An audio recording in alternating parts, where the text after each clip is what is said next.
অভ্যুত্থানের পর নানা ক্ষেত্রে সংস্কার শুরু হলেও বাজার সিন্ডিকেটের অতি মুনাফা ঠকছে কৃষক ভোক্তা, কঠোর পদক্ষেপের দাবি। যে সিন্ডিকেটটাকে যদি এখন আমরা ধরতে না পারি তাহলে সেক্ষেত্রে আর কখনোই এই বাজারটাকে ঠিক করা যাবে না।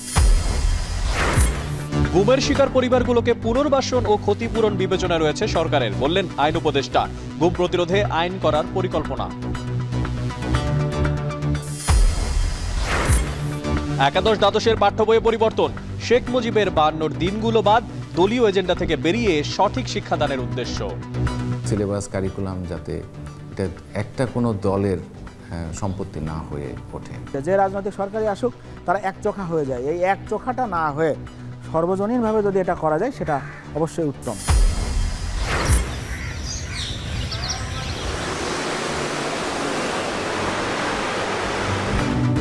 বায়ু দূষণ মোকাবেলায় ভারতের দিল্লিতে বন্ধ নির্মাণ কাজ, বাস ট্রাক চলাচল। পাকিস্তানের স্বাস্থ্যঝুঁকিতে 1 কোটির বেশি শিশু।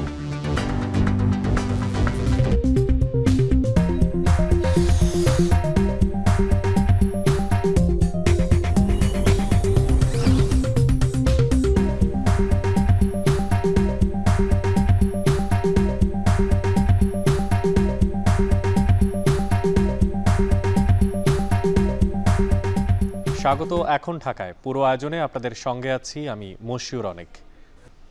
কর্তৃত্ববাদী সরকারের বিদায় ঘণ্টা বাজানো গেলেও নিয়ন্ত্রণে আসেনি বাজার, উল্টো মধ্যস্বত্বভোগী সহ বাজার সিন্ডিকেট আরও শক্তিশালী হয়েছে বলে মন্তব্য করেছেন বিশেষজ্ঞরা, যার প্রমাণও মিলেছে সরজমিনে কৃষক পর্যায় থেকে পণ্য ভোক্তার কাছে পৌঁছানোর চক্র পরিদর্শনে, যেখানে দেখা গেছে কৃষকের উৎপাদিত সবজি 3 থেকে 5 হাত ঘুরে দাম বেড়ে যায় 3 গুণ পর্যন্ত, যেখানে ঠকছে কৃষক ও ভোক্তা আর লাভের গুড় খাচ্ছে ফরিয়ারা। আহাদ আহমেদের ক্যামেরায় বাকিটা জানাচ্ছেন রকিবুল রাহাত।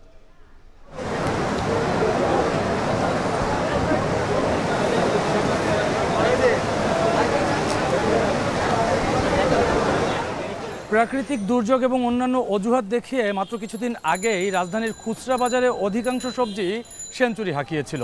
তবে বর্তমানে কিছুটা দাম স্থিতিশীল হয়েছে, কিন্তু সবজির বাজার হঠাৎ করেই এমন উথাল পাথাল কেন হয় তা জানতে আমরা রাজধানী থেকে 3টি সবজি বাছাই করতে চাই। সেক্ষেত্রে আজকের বাজার আমরা দেখছি করল্লা বিক্রি হচ্ছে প্রতি কেজি 80 থেকে 100 টাকা কেজিতে, ফুলকপি বিক্রি হচ্ছে 50 টাকা পিস এবং শীতকালীন আগাম সবজি শিম বিক্রি হচ্ছে 120 টাকা কেজিতে। খুচরা পর্যায়ে যখন এমন দাম, তখন উৎপাদক পর্যায়ে কেমন এবং তা কতটি হাত ঘুরে রাজধানীতে আসে তা জানবো আজকের প্রতিবেদনে।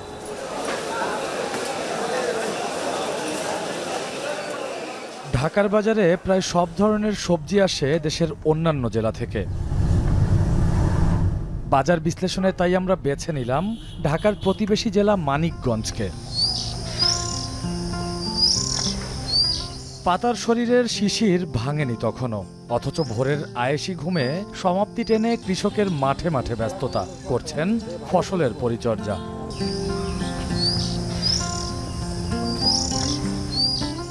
গ্রামের নাম বারাহির চর। এখানেই নিজের 60% জমিতে করল্লা চাষ করেছেন আবু সাইদ। জানালেন খরচের ফিরিস্তি। আমার 60% জায়গায় প্রতি ডিসিমেল কি আর কি 1500 টাকা খরচ হয়েছে। আমি প্রতি শতাংশ থেকে 20 থেকে 25 কেজি করে আর কি পাইছি। মন হিসাবে এই যে আপনার 800 টাকা মন বা 1600-1700 টাকা মন, মানে করলা বুঝে আর কি। সাইদের মতন আরও অনেক চাষি খেতে চাষ করছেন শসা, ধুন্দুল, পটল, বেগুন, শিম, ফুলকপির মতো সবজি। জমি থেকে উৎপাদিত ফসল তুলে কৃষকেরা সাধারণত নিয়ে আসেন পাশের অস্থায়ী আড়তে। উৎপাদন খরচ মানে কেজি হিসাবে হয়তো বাই করা যাবে না। বিক্রি করতেছি হলো প্রথম বেচছি 2800 টাকা, পরে 2200 টাকা, এখন আর কি কমছে একটু দাম। সবজির দরদাম এবং বেচা কেনার বিষয়ে বিস্তারিত জানতে গোপনে ভিডিও ধারণ করে এখন টিভি। কত দিবি তুই? জানা গেল সবজির প্রাথমিক ক্রেতা স্থানীয় ব্যাপারীরা। পরিচিত কৃষকের ক্ষেত থেকে তুলে আনা পণ্য কেনেন তারা, দর হাঁকান আশেপাশের বাজার অনুযায়ী, যা পরিবর্তন হয় প্রায় প্রতিদিন। এবার দেখা যাক আমাদের নির্ধারণ করা করল্লার বাজার দর কত। আরো 2-4টা দাম হইছে। আচ্ছা ঠিক আছে, যাও। 900 থেকে 1200 টাকায় প্রতিমন করল্লা কিনছেন স্থানীয় ব্যাপারীরা, অর্থাৎ কেজিতে 30 টাকা। 30 মনে মাল আপনার 1000 থেকে 1200 পর্যন্ত কিনছি। ঢাকা পাঠাইতে হলে লেবার খরচ আছে এবং আড়তদারিয়া দেন লাগে, তো 1600-1700 পড়ে জায়গা। স্থানীয় ব্যবসায়ীরা এসব পণ্য বিক্রি করেন এখানকার বড় ব্যবসায়ীদের কাছে, যারা সবজিগুলো সরাসরি ঢাকা এবং অন্য জেলাতে পাঠান। দ্বিতীয় হাতেই পণ্যের দাম মন প্রতি বাড়ল 200 টাকা। কিন্তু কেন? কিনছে হলো 1500-1600 টাকা মন, আড়তদারি আছে, লেবার বিল আছে, গাড়ি ভাড়া আছে, এখন খরচ হবে 45 টাকা পড়বো। স্থানীয় আড়ত ছাড়াও মানিকগঞ্জের জাগির কাঁচাবাজার আড়তে ফসল বিক্রি করেন কৃষক। এখানে দেখা মিলল রকমারি সবজির। আরেক সবজি ফুলকপি নিয়ে জানতে কথা হলো ব্যবসায়ী বশির আহমেদের সাথে। আমার প্রতি কেজিতে উৎপাদন খরচ আছে 20 টাকা থেকে 25 টাকা করে। তবে এখন বর্তমানে যে বাজার মূল্য পেয়েছি, আমাদের এটা চালান আসবে, লাভ হবে না। কারণ হচ্ছে আমাদের আগাম সিজনে যে ফুলকপিগুলো করি, এতে কিন্তু আমাদের খরচটা অনেক বেশি। ঢাকায় পিস হিসাবে বিক্রি হওয়া ফুলকপি মানিকগঞ্জ আড়তে কেনা হচ্ছে কেজি অথবা মনে। বাজার দর অনুযায়ী 1800 টাকা মন। সেক্ষেত্রে প্রতি পিস দাম পড়ে 35 টাকার মতন। আর শীতকালীন আগাম সবজি শিম আড়তদাররা কৃষকের কাছ থেকে কিনছে 1650 থেকে 1700 টাকা মনে। কেজি পড়ে 40 থেকে 42 টাকা। আমি দামে আনছি হলো আপনার 300 পিস, 350 পিস। এটি তো আপনার ঢাকায় নিয়ে পোষাইব না। আমার ঠগা, পাবলিকেরও ঠগা, এনে বেশি লাভ। এখানে শতকরা 5 টাকা কমিশনে পাইকারদের কাছে সবজি বিক্রি হয় বলে দাবি করেন আড়তদারেরা। তারপর পণ্য পাঠানো হয় ঢাকায়। আমি কৃষককে বিক্রি করে দেব, বিক্রি করে দেওয়ার পরে আমার পার্সেন্টেজ হলো শতকরা 5 টাকা। আমরা এখান থেকে মাল কিনে আপনার মনে করেন যে ঢাকা যাত্রাবাড়ি, তারপরে কক্সবাজার, চকরিয়া এইসব মুকামে আমরা মাঝারি গাড়ি দিয়ে পাঠাই আর কি। আড়তদারের কথা ধরে এবার ফিরতে চাই ঢাকায়, দেখতে চাই ঢাকার আড়তের বাজার দর। রাতের কারওয়ান বাজার 10টার পরপর দেশের অধিকাংশ জেলা থেকে ট্রাকে চেপে সবজি পৌঁছায় রাজধানীর এই বাজারে।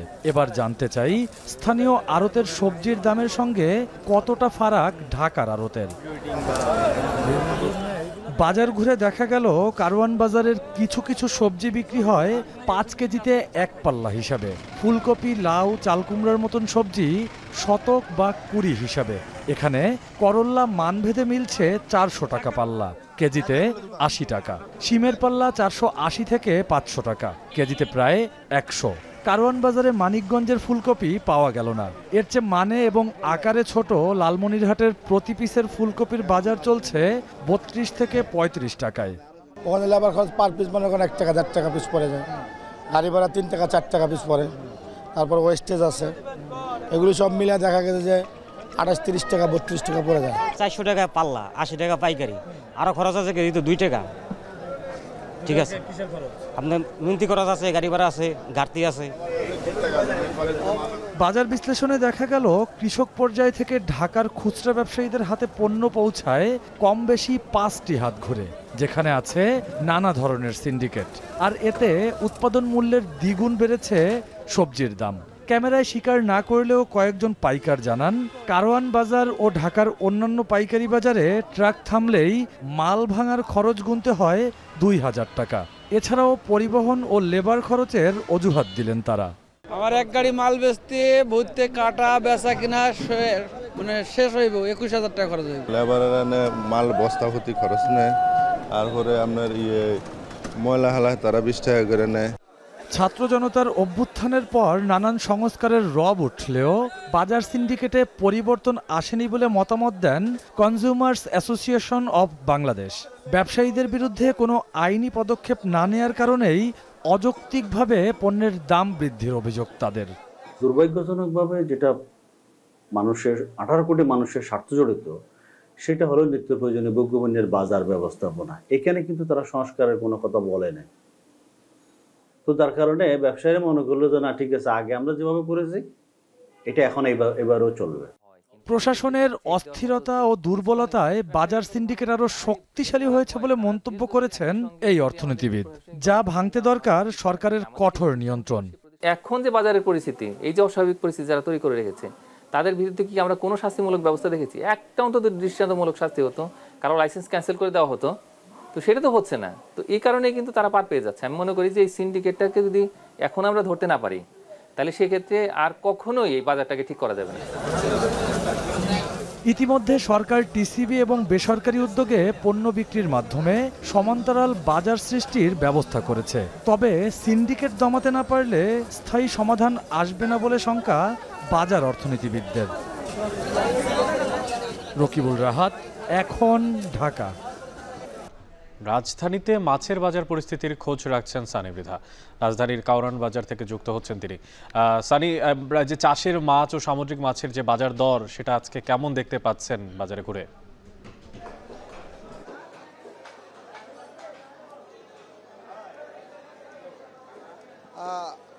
আমি যেখানে আছি এখন কারওয়ান বাজারের মাছ বাজারে, সেখানে আসলে মাছ বিক্রেতাদের যে একটা অভিযোগ সেটা হলো যে পর্যাপ্ত পরিমাণে মাছের সরবরাহ আছে, বিশেষ করে ইলিশ মাছ বাজারে চলে আসছে। তারপর ক্রেতার যে একটা সংকট, নর্মালি তারা বলছিল যে শুক্রবার দিন তাদের জন্য আসলে ঈদের মতো, অর্থাৎ পর্যাপ্ত পরিমাণে সবার একটা ফ্রি দিন থাকে, সরকারি ছুটির দিন থাকে, সেই ক্ষেত্রে কিন্তু তারা সবাই সাপ্তাহিক বাজারটা করতে আসে। সেই তুলনায় কিন্তু মাছের যে ক্রেতা তাদের ভিড়টা তুলনামূলক অন্য সপ্তাহের চেয়ে এবার খুব বেশি কম, এই জন্য তাদের কণ্ঠে হতাশা ছিল। একই সাথে তারা বলছে যে মাছের যে রুই মাছ গেল সপ্তাহে বিক্রি করেছে 500 থেকে 550 টাকা, সেই রুই মাছ কিন্তু এবারের মানে আজকের বাজারে বিক্রি হচ্ছে 400 থেকে 350 থেকে 400 বা 420 টাকা দরে। একই সাথে আপনি যদি পাঙাশ মাছের কথা বলি, সেটা কিন্তু 180 থেকে 200 টাকা কেজিতে বিক্রি হচ্ছে, যেটা গেল সপ্তাহে ছিল 200 থেকে 250 টাকা। অর্থাৎ এক কথায় যদি বলতে হয়, সব ধরনের মাছের দাম কিন্তু কম। বিশেষ করে ইলিশ মাছের যে সরবরাহ আছে বা যেটা এখনও বাজারে, সেটা ইলিশ মাছের কেজি 700-800 গ্রামের কেজি বিক্রি হচ্ছে, যেগুলো সাইজের যেগুলো সেগুলোর কেজি বিক্রি হচ্ছে 1400 থেকে 1500 টাকা কেজি। তারপরেও কিন্তু আমরা যেটা দেখতে পেরেছি, কিন্তু আগের যে তুলনায় যে মাছ যে চড়া দাম ছিল বেশ কিছুদিন, সেই মাছের দাম কিন্তু আগের তুলনায় অনেকটাই এই সপ্তাহে কম। কিন্তু তারপরও কিন্তু যে পর্যাপ্ত পরিমাণে মাছ বিক্রি বা সেটা হচ্ছে না। অর্থাৎ তারা বলছিলেন যে ক্রেতা একসাথে 3-4টা মাছ কিন্তু সে কিন্তু একটা মাছ কিনি থামছে বা একটা মাছই কিনছে। এছাড়া যদি আমি বলি যে আমরা সকাল থেকে কাঁচা বাজার হয়েছিলাম, সেখানে কাঁচা বাজারের চিত্রটা কিন্তু পুরোপুরি ভিন্ন। অর্থাৎ শীতকালীন পণ্য সরবরাহ শুরু হলেও কিন্তু সে পরিমাণে দাম কমছে না। আমরা দেখেছি যে শিমের দাম 100 থেকে 110 টাকা কেজিতে বিক্রি হচ্ছে, বরবটির দাম 90 থেকে 100 টাকা কেজি বিক্রি। অর্থাৎ সবুজ সবজি যেগুলো আছে, বেশিরভাগ সবজি প্রায় 100 টাকা কাছাকাছি চলে গেছে। একই সাথে যদি আমরা দেখেছি যে চালের দামটাও কিন্তু অপরিবর্তিত রয়েছে, অর্থাৎ সেই নাজিসা 75 থেকে 76 টাকা বিক্রি হচ্ছে, মিনিকাট 70 থেকে 72 টাকা বিক্রি হচ্ছে বা আরও একটু বেশি বিক্রি হচ্ছে। অর্থাৎ চালের যে দাম বৃদ্ধি হচ্ছিল, সেই দামটা এখনও আগের মতো আছে, অর্থাৎ দামটা কিন্তু এখনও কমেনি। একই সাথে যদি আমরা বলি যে মুরগির, ব্রয়লার মুরগি বা পাকিস্তানি মুরগির যে দামগুলো দেখেছিলাম, সেগুলো তুলনামূলকভাবে গত সপ্তাহের মতোই আছে। তবে সবারই একটাই ক্ষোভ যে আগের যে তুলনায় সে পরিমাণে ক্রেতা পাওয়া যাচ্ছে না। তো অনেক কাঁচা বাজার বা মাছ সব কিছু মিলে এই ছিল সবশেষ আমার কাছে ফিরছে। রাজধানীর কাউরান বাজারের মাছ বাজার ঘুরে সবশেষ দরদাম জানাচ্ছিলেন সহকর্মী সানি মৃধা। এদিকে রাজধানীর বাইরের বাজারে মাছের সরবরাহ ভালো থাকায় কমেছে দাম, তবে দাম কমছে না ইলিশের। এদিকে শীতকালীন সবজির সরবরাহ বাড়তে শুরু করে, কমছে সবজির দাম। সাপ্তাহিক ছুটির দিনে চট্টগ্রামের বাজারে কমেছে মাছের দাম। সরবরাহ বাড়ায় চাষের মাছের পাশাপাশি কেজি প্রতি 20 থেকে 50 টাকা পর্যন্ত কমেছে অধিকাংশ সামুদ্রিক মাছের দর। আজকের বাজারে প্রতি কেজি পাঙ্গাস ও তেলাপিয়া মাছ বিক্রি হচ্ছে 160 থেকে 180 টাকায়, যা গত সপ্তাহ বিক্রি হয়েছে 200 টাকার ওপরে। এছাড়াও রুই কাতল আকার ভেদে বিক্রি হচ্ছে 260 থেকে 300 টাকা কেজিতে। কমেছে সামুদ্রিক মাছের দামও। চাঁদপুরের বাজারে ইলিশের সরবরাহ কমায় সেখানে বেড়েছে ইলিশ মাছের দাম। 1 কেজি ওজনের ইলিশ বিক্রি হচ্ছে 1800 থেকে 1850 টাকায়। এদিকে নোয়াখালীর বাজারে শীতকালীন সবজির সরবরাহ বাড়ায় কমেছে দাম। সপ্তাহের ব্যবধানে অধিকাংশ সবজির দাম কেজি প্রতি 10 থেকে 20 টাকা পর্যন্ত কমেছে।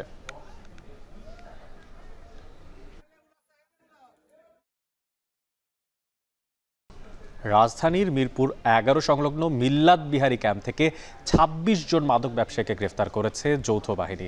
সকালে গোপন সংবাদের ভিত্তিতে সেনাবাহিনী, র্যাব এবং পুলিশ সদস্যরা যৌথ অভিযান পরিচালনা করেন। এ সময় অভিযুক্তদের কাছ থেকে গাঁজা, হিরোইন, 7টি ছুরি, 5টি চাপাতি এবং মাদক বিক্রির নগদ 31,000 টাকা উদ্ধার করা হয়। যৌথ বাহিনী জানায়, পল্লবী থানায় এই আসামিদের বিরুদ্ধেই একাধিক মাদক মামলা রয়েছে।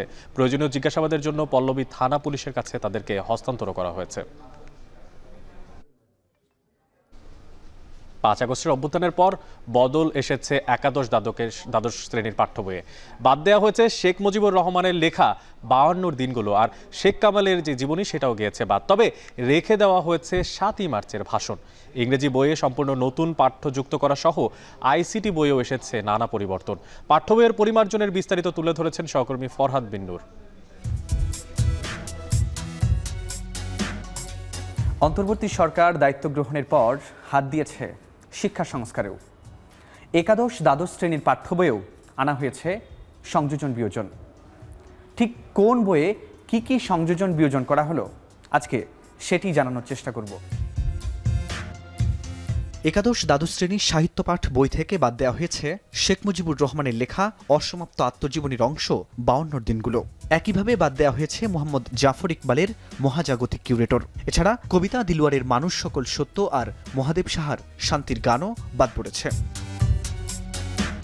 28টি করে গদ্য এবং কবিতার মধ্য থেকে 2026 সালের এইচএসসি পরীক্ষার জন্য 12টি করে গদ্য এবং কবিতা নির্বাচিত করা হয়েছে, যেখানে গদ্য নতুন করে যুক্ত হয়েছে প্রমথ চৌধুরীর সাহিত্যে খেলা, মোতাহির হোসেন চৌধুরীর জীবন ও বৃক্ষ, সৈয়দ মুজতবা আলীর গন্তব্য কাবুল এবং শওকত আলীর কপিল দাস মুর্মুর শেষ কাজ। আর কবিতা যুক্ত হয়েছে আলাউলের ঋতুবর্ণন এবং আল মাহমুদের বিখ্যাত সোনালী কাবিন কাব্যগ্রন্থের প্রত্যাবর্তনের লজ্জা। প্রমথ চৌধুরী বর্ষা এর পরিবর্তে সাহিত্যে খেলা, রোকেয়া সাখাওয়াত হোসেনের গৃহ এর পরিবর্তে অর্ধাঙ্গী এবং কাজী নজরুল ইসলামের আমার পথের পরিবর্তে যৌবনের গান যুক্ত করা হয়েছে। তবে সহপাঠীর উপন্যাস ও নাটকে কোনো পরিবর্তন আনা হয়নি। ইংলিশ ফর টুডে বইয়ে শেখ কামালকে নিয়ে 6 পৃষ্ঠার যে জীবনী এতদিন পাঠ্য ছিল সেটি বাদ দেওয়া হয়েছে। রাখা হয়েছে শেখ মুজিবুর রহমানের 7ই মার্চের ভাষণ। তবে এই ভাষণের পরিচয়ে শেখ মুজিবের নামের আগে বঙ্গবন্ধু শব্দটি বাদ দেওয়া হয়েছে, সঙ্গে তার ছবিও। এছাড়া এই বইয়ের সম্পূর্ণ নতুন করে রিডিং ফর প্লেজার যুক্ত করা হয়েছে, যেখানে রোকেয়া সাখাওয়াত হোসেনের সুলতানাস ড্রিম, ল্যাংস্টন হিউজেসের thank you madam, Saadat Hossain মান্টুর তোবা টেকসিং গল্প, ইমাম আল গাজ্জালির ডেথবেড, এমিলি ডিকিনসনের hope is the thing with feathers, Pablo নেরুদার বার্ড এবং আন্তন চেখোভের নাটক প্রপোজাল পাঠ্য হিসেবে রাখা হয়েছে। এবং সবশেষ তথ্য ও যোগাযোগ প্রযুক্তি বইয়েও এসেছে খানিকটা পরিবর্তন। প্রথম অধ্যায়ের আর্টিফিশিয়াল ইন্টেলিজেন্স সম্পর্কে বিস্তর জানতে নতুন করে আরও 2টি প্যারা সংযোজন করা হয়েছে। একই অধ্যায়ের ক্রায়োসার্জারি বাদ দিয়ে সেই জায়গায় যুক্ত করা হয়েছে গুরুত্বপূর্ণ ইন্টারনেট অব থিংস, প্লেজিয়ারিজম লেখা হয়েছে নতুন করে। আর পঞ্চম অধ্যায়ের কনসেপ্ট অব প্রোগ্রামিং একেবারে বাদ দেওয়া হয়েছে। বাদ দেওয়া হয়েছে ভিজুয়াল বেসিক, অ্যালগল, ফোরট্রান এর মতো অপ্রচলিত প্রোগ্রামগুলোর ধারণাও। বিগত স্বৈরাচার সরকারের সময় শিক্ষাক্রমে একটি দলের এজেন্ডা বাস্তবায়নের চেষ্টা করা হয়েছে। সেখান থেকে বের হয়ে শিক্ষার্থীদের সঠিক শিক্ষাদানের উদ্দেশ্যেই পাঠ্য বই পরিমার্জন করা বলে জানান জাতীয় শিক্ষাক্রম ও পাঠ্যপুস্তক বোর্ডের চেয়ারম্যান। শিক্ষা সিলেবাস কারিকুলাম যাতে এটা একটা কোনো দলের সম্পত্তি না হয়ে ওঠে। পরিমার্জন করতে গিয়ে আমাদের শুধু যে গ্রহণ বর্জন করতে হয়েছে তা নয়, অনেক কিছুই, অনেক বানান, অনেক বাক্য, এগুলোরও পরিবর্তন করতে হয়েছে। বেশ কিছু ছবি পরিবর্তন করতে হয়েছে। এদিকে এই পরিমার্জন জুলাই বিপ্লবেরই আকাঙ্ক্ষা বলে মনে করেন এই শিক্ষাবিদ। আমাদের ছাত্র জনতার বিপ্লবের যে প্রত্যাশা, সেই প্রত্যাশা অনুযায়ী হচ্ছে, সেটাকে আমি ইতিবাচকভাবেই দেখি। কিন্তু এটার একটা স্থায়ীকরণ প্রয়োজন, যাতে করে পরবর্তীতে আবার পরিবর্তন না হয়ে যায়। যে রাজনৈতিক সরকারই আসুক, তারা একচোখা হয়ে যায়। এই একচোখাটা না হয়ে সর্বজনীনভাবে যদি এটা করা যায়, সেটা অবশ্যই উত্তম। চলছে একাদশ দ্বাদশ শ্রেণীর পাঠ্য বই মুদ্রণের কাজ। 2-1 দিনের মধ্যে যেতে শুরু করবে বাজারেও। নকল এড়াতে বইয়ের প্রথম 2 পাতায় এনসিটিভির মনোগ্রাম দেখে কিনতে হবে শিক্ষার্থীদের। তবে প্রিন্টিং প্রেসগুলোকে মানসম্মত বই বাজারে সরবরাহের আহ্বান সংশ্লিষ্টদের। ফরহাদ বিন নূর, এখন, ঢাকা। গুমের শিকার পরিবারকে ক্ষতিপূরণ ও পুনর্বাসনের পাশাপাশি গুম প্রতিরোধে আইন করার পরিকল্পনা করছে সরকার, এমনটি জানিয়েছেন আইন ও বিচার সংসদ বিষয়ক মন্ত্রণালয়ের উপদেষ্টা ডক্টর আসিফ নজরুল। সকালে রাজধানীর গুলশানে অধিকার Asian federation against involuntary disappearance আয়োজিত 8ম কংগ্রেসে বক্তব্যে এমন জানান তিনি। বলেন, সরকারের সক্ষমতার ঘাটতি থাকলেও আন্তরিকতার কোনো কমতি নেই। এতে দেরিতে হলেও যারা গুমের সাথে যুক্ত তাদের শেষ দেখে নেওয়া হবে বলেও হুঁশিয়ারি দেন আইন উপদেষ্টা। এ সময় শিল্প উপদেষ্টা আদিলুর রহমান বলেন, শুধু গুম খুন নয়, গেল 15 বছরে যারা এই নির্যাতনের শিকার হয়েছেন তাদের ন্যায় বিচার নিশ্চিত করা বর্তমান সরকারের অগ্রাধিকারে থাকবে।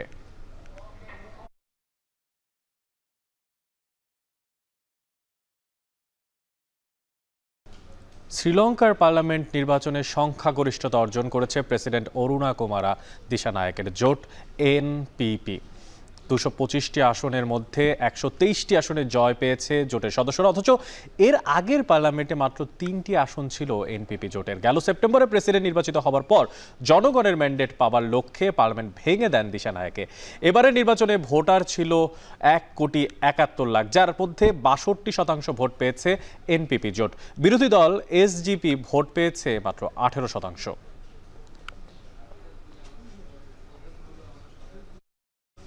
বায়ু দূষণের লাগাম টানতে হিমশিম খাচ্ছে ভারত ও পাকিস্তান। দূষণের মাত্রা এতটাই ভয়াবহ যে একের পর এক কঠোর পদক্ষেপ নেওয়া হলেও পরিস্থিতি নিয়ন্ত্রণে মিলছে না কোনো সাফল্য। জেনে অবাক হবেন যে দূষণের ভয়াবহতায় ভারতের রাজধানী দিল্লিতে বন্ধ সব নির্মাণ কাজ, বাস, ট্রাক চলাচল। আর পাকিস্তানেও স্বাস্থ্য ঝুঁকিতে 5 বছরের কম বয়সী 1 কোটির বেশি শিশু। বিস্তারিত জানাচ্ছেন নুজহাত কামাল। ঘন বিষাক্ত ধোঁয়াশায় কয়েক হাত দূরে থেকেও দৃষ্টিসীমার বাইরে ভারতের বিশ্বখ্যাত নান্দনিক স্থাপনা তাজমহল। कोहरा आज पहला ही कोहरा आया, आज पहले ही दिन सुबह से बहुत कोहरा आया। आज ताजमहल दिखता है, ताजमहल नहीं दिख रहा। हम लोग देखने आते हैं, अभी दिख ही नहीं रहा। 10 बजने का टाइम हो गया, 10 से ऊपर ही होने वाला है। इन कोहरे में कुछ दिखाई नहीं दे रहा है यहाँ। নয়াদিল্লির আন্তর্জাতিক বিমানবন্দরে 300 মিটার দূরে কিছুই দেখা যাচ্ছে না বলে বুধবার থেকে বাতিল ও বিলম্বিত হাজারো ফ্লাইট। বৃহস্পতিবার রাজধানীতে সর্বনিম্ন তাপমাত্রা আরও কমে নেমে আসে 16 ডিগ্রি সেলসিয়াসে। বাতাসে দূষণের মাত্রা, আর্দ্রতা অতি উচ্চ, বাতাস বইছে কম, কমেছে তাপমাত্রাও। সব মিলিয়ে তীব্র হয়েছে ধোঁয়াশা। पहले जो पोल्यूशन नहीं था तो उस वक्त आंखों में जलन नहीं थी, स्किन पे इचेस नहीं थे, लेकिन अब जो पोल्यूशन की वजह से ये सारी प्रॉब्लम आ गई हैं। বৃহস্পতিবার সন্ধ্যায় দিল্লির বায়ুমান সূচক 450 ছাড়িয়ে যায়। দূষণের ভয়াবহতায় স্কুল শিক্ষার্থীদের অনলাইনে ক্লাস এবং শহরের বাসিন্দাদের প্রয়োজন ছাড়া বাইরে না বের হওয়ার পরামর্শ দেওয়া হয়। রাতেই শহরের সব ধরনের নির্মাণ ও ভবন ভাঙার কাজ, বাস, ট্রাক চলাচল এবং ডিজেল চালিত জেনারেটর ব্যবহার নিষিদ্ধ করা হয়। কয়েকশো কিলোমিটার দূরে পাঞ্জাব রাজ্যেও ঘন কুয়াশায় দৃষ্টিসীমার বাইরে অমৃতসর শহরে শিখদের পবিত্রতম উপাসনালয় স্বর্ণ মন্দির। সীমান্তের ওপারে পাকিস্তানের পাঞ্জাব প্রদেশেও পরিস্থিতি আরও ভয়াবহ। বৃহস্পতিবার রাতেও লাহোরে বায়ুমান সূচক ছিল 1400-র বেশি। তীব্র দূষণে অসুস্থ হয়ে প্রাদেশিক রাজধানীর শিশু হাসপাতাল ভরে গেছে রোগীতে। পাঞ্জাবে 5 বছরের কম বয়সী 1 কোটির বেশি শিশু গুরুতর স্বাস্থ্য ঝুঁকিতে, সতর্কতা জাতিসংঘের শিশু বিষয়ক সংস্থা ইউনিসেফের। Those who are still in their mothers' wombs, who are actually mothers who are pregnant with babies inside them, these are the most at risk because they are the youngest, the most vulnerable, and the most impacted. দেশের দ্বিতীয় বৃহৎ শহরে নানা কঠোর পদক্ষেপ নিয়েও বাতাসের মান নিয়ন্ত্রণে আনতে পারেনি প্রশাসন। শ্বাস প্রশ্বাসের রোগ বাড়তে থাকায় খোলা হয়েছে প্রায় 200 ভ্রাম্যমাণ ক্লিনিক। হাসপাতালগুলোতেও বাড়ানো হচ্ছে শয্যা। पेशेंट जो टूअल फेफड़ों का मसला जिसे या दमे का मसला है उसमें इजाफा हो रहा है और आमतौर पर ना मास्क लगाने की वजह से नज़ला, जुकाम, बुखार और आल खांसी वगैरह। চলতি মাসে পাকিস্তানে এখন পর্যন্ত সর্বোচ্চ বায়ুমান সূচক রেকর্ড করা হয়েছে 1900, যেখানে বেঞ্চমার্ক হিসেবে 300 পার করাই মানব স্বাস্থ্যের জন্য বড় হুমকি বলে মাত্রা নির্ধারণ করে দিয়েছে বিশ্ব স্বাস্থ্য সংস্থা। নুজহাত কামাল, এখন বিশ্ব। দর্শক, এবার আন্তর্জাতিক প্রসঙ্গ। জানুয়ারিতে ক্ষমতা নেওয়ার পর রাশিয়া ইউক্রেন যুদ্ধ বন্ধ হবে ট্রাম্প প্রশাসনের প্রধান কাজগুলোর একটি। গুরুত্ব পাবে মধ্যপ্রাচ্য ইস্যু। যুক্তরাষ্ট্রের প্রেসিডেন্ট হিসেবে নির্বাচিত হওয়ার পর প্রথমবারের মতো ফ্লোরিডায় সমর্থকদের উদ্দেশ্যে এমন বক্তব্য করেছেন ট্রাম্প। তবে এসব সমস্যা সমাধানে করণীয় বিস্তারিত জানাননি তিনি। নির্বাচনে জিতেই মন্ত্রিসভা পুনর্গঠনে জোর দিচ্ছেন ট্রাম্প। নিজের মন্ত্রিসভায় স্বাস্থ্যমন্ত্রী হিসেবে মনোনীত করেছেন রবার্ট এফ কেনেডি জুনিয়রকে, যিনি বরাবরই বিতর্কিত নিজের ভ্যাকসিন বিরোধী অবস্থানের জন্য। ট্রাম্পের আইনজীবী টড ব্লাঞ্চকে দিচ্ছেন ডেপুটি অ্যাটর্নি জেনারেলের দায়িত্ব। এছাড়াও স্বরাষ্ট্রমন্ত্রী হিসেবে নির্বাচিত করেছেন নর্থ ডাকোটার গভর্নর ডগলাস বার্গামকে। এদিকে গাজা আর লেবাননে চলমান ইসরায়েলি অভিযানে নির্বিচারে মানুষ হত্যা করা হচ্ছে। গত 24 ঘন্টায় 24 ফিলিস্তিনির পাশাপাশি নিহত হয়েছেন লেবাননের 6 নাগরিক। পশ্চিম তীরের জেনিন, রামাল্লাহ, নাবলুস, পূর্ব জেরুজালেম, বেথেলহামে চলছে ইসরায়েলি প্রতিরক্ষা বাহিনীর অভিযান। আর অন্যদিকে হিজবুল্লাহ বলছে ইসরায়েলের উত্তরাঞ্চলে একের পর এক সেনা ঘাঁটিতে হামলা করছে তারা। এরই মধ্যে জাতিসংঘের অভিযোগ, মধ্য গাজায় ত্রাণের গাড়ি প্রবেশের সময় ট্রাকে হামলা ও ত্রাণ চুরি করা হয়েছে। এদিকে লেবাননের সংসদে যুদ্ধবিরতির প্রস্তাব জমা দিয়েছেন রাষ্ট্রদূত লিসায় জনসন।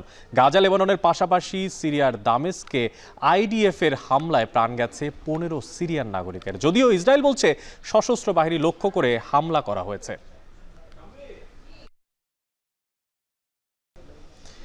রান ফর জাস্টিস এই স্লোগানে উৎসবমুখর পরিবেশে অনুষ্ঠিত হলো ময়মনসিংহ ম্যারাথন। 25 কিলোমিটার ও 7.5 কিলোমিটারের এই ম্যারাথনে অংশ নেন দেশের বিভিন্ন অঞ্চলের 5 শতাধিক অ্যাথলেট।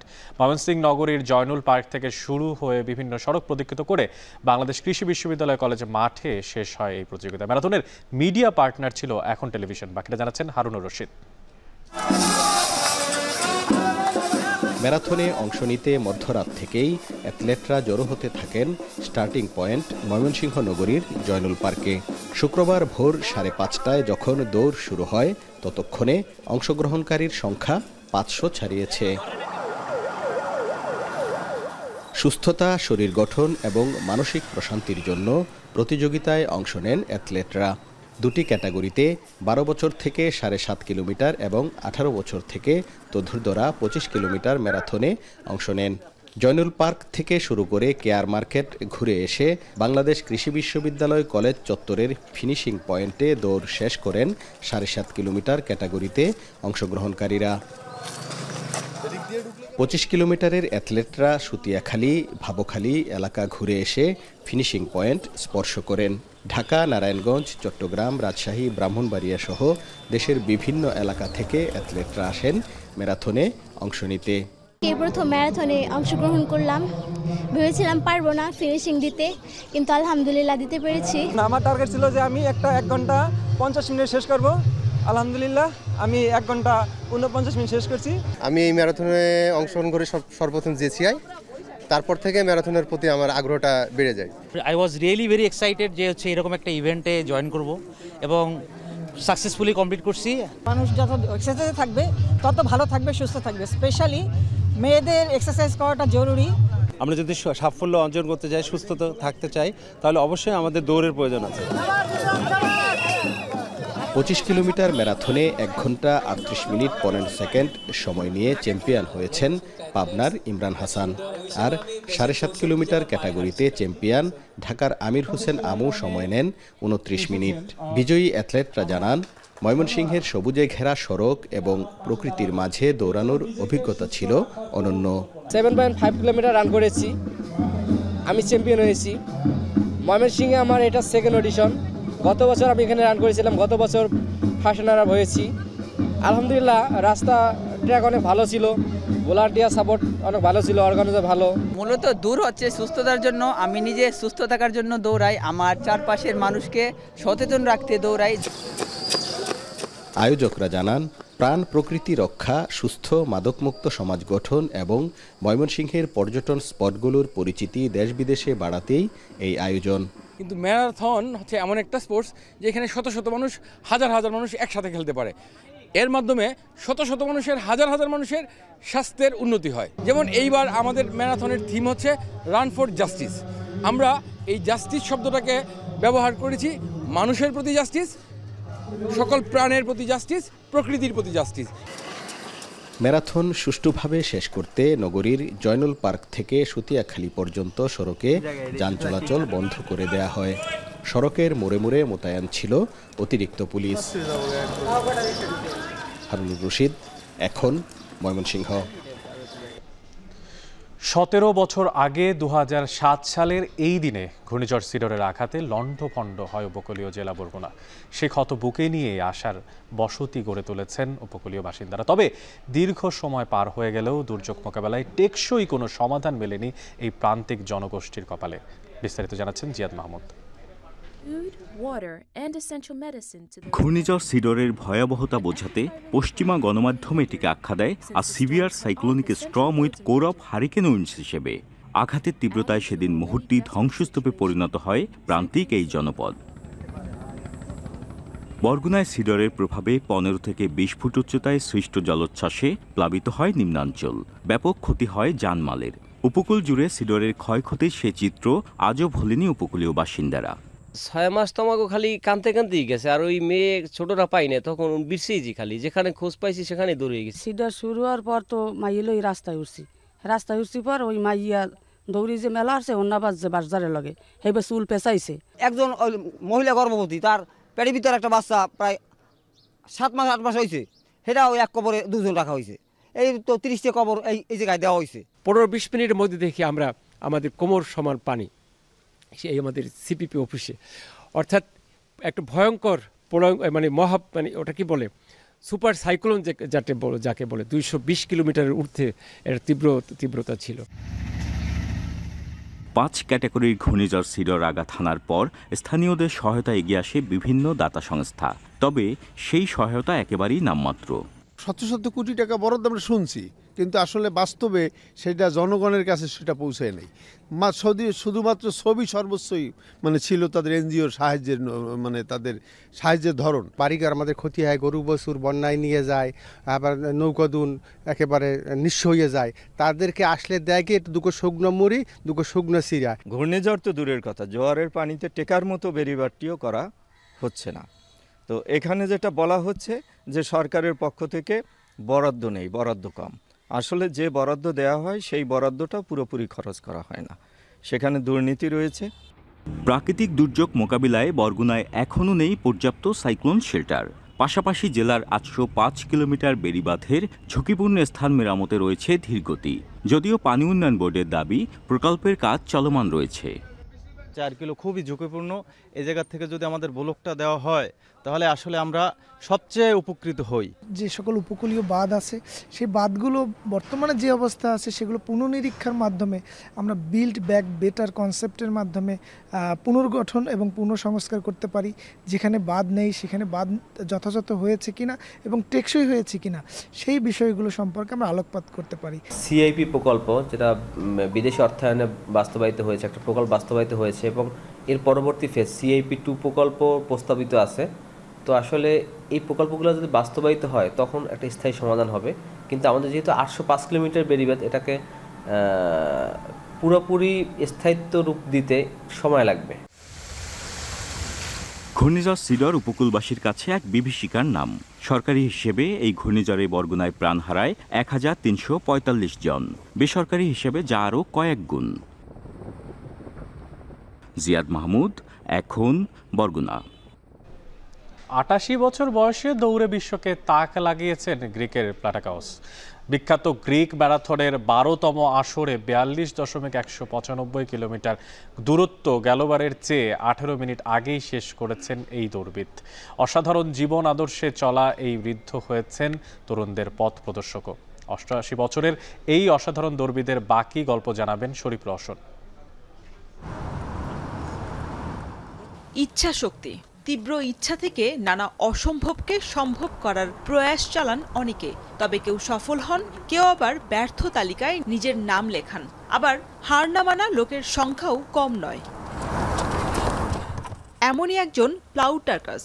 অনেকে চমকে উঠতে পারেন তার বয়স শুনে, আবার মস্করাও করেন অনেকে। এবার এই প্লাউটার্কাসই 88 বছর বয়সে গ্রিসের বিখ্যাত গ্রিক দৌড়ে অংশ নিয়ে বিশ্বে সাড়া ফেলে দিয়েছেন। প্রতিযোগিতায় শুধু অংশ নিয়ে নয়, টানা 6.5 ঘন্টা ধরে দৌড়ে আসর শেষ করে গলায় পড়েছেন মেডেলও। ম্যারাথন দৌড়ের উত্থান অ্যাথেন্স শহরে, সেখানে বেড়ে ওঠেন প্লাউটার্কাস। সাধারণ জীবন অতিবাহিত করা এই দৌড়বিদের ম্যারাথনের প্রতি আগ্রহ তৈরি হয় 73 বছর বয়সে। তার ছেলেকে দেখে নিজ বাড়ি কাস্তুরিয়ায় ধীরে ধীরে দৌড়ের মাত্রা বাড়ান প্লাউটার্কাস। Μ' πολύ το τρέξιμο, μ' αρέσει να βαδίζω και μ' αρέσει γιατί κάνω καλό στον εαυτό μου. Δίνω και παράδειγμα στους μικρότερους και μεγαλύτερους να μπορούν να τρέχουν. গেলবারের চেয়ে এবার 18 মিনিট আগেই দৌড়ের দূরত্ব 42.195 কিলোমিটার পার করেছেন এই দৌড়বিদ। অকল্পনীয় মানসিক শক্তির এই বৃদ্ধের জীবনযাপন ব্যবস্থাও অন্যদের জন্য অনুকরণীয়।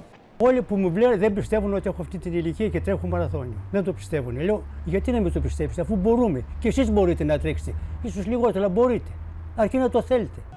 তরুণ সমাজের জন্য এমন অসাধারণ দৃষ্টান্ত স্থাপন করা ৮৮ বছরের এই বৃদ্ধ দৌড়াতে চান জীবনের শেষ মুহূর্ত পর্যন্ত। শরীফ রওশন, এখন ঢাকা শেষ করার আগে শিরোনামগুলো জানিয়ে দিব আরও একবার।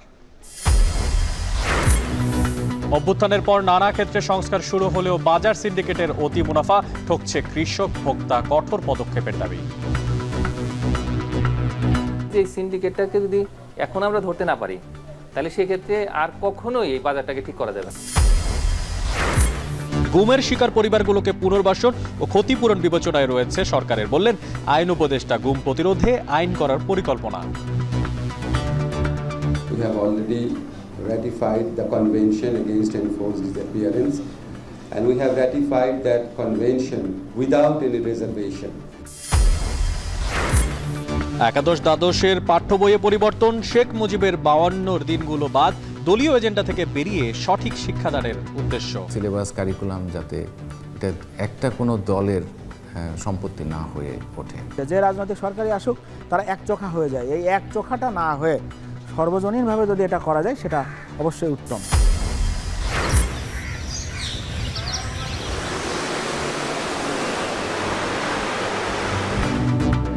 বায়ু দূষণ মোকাবেলায় ভারতের দিল্লিতে বন্ধ নির্মাণ কাজ, বাস ট্রাক চলাচল, পাকিস্তানের স্বাস্থ্য ঝুঁকিতে 1 কোটির বেশি শিশু। শেষ করছি এখন ঢাকা। এখন টেলিভিশন ওয়েবসাইটে দেখতে ভিজিট করুন www.ekhon.tv। এছাড়াও এখন টেলিভিশন ফেসবুকে দেখতে ভিজিট করুন facebook.com/tv.ekhon এবং ইউটিউবে এখন টেলিভিশন দেখতে ভিজিট করুন youtube.com/c/ekhon tv।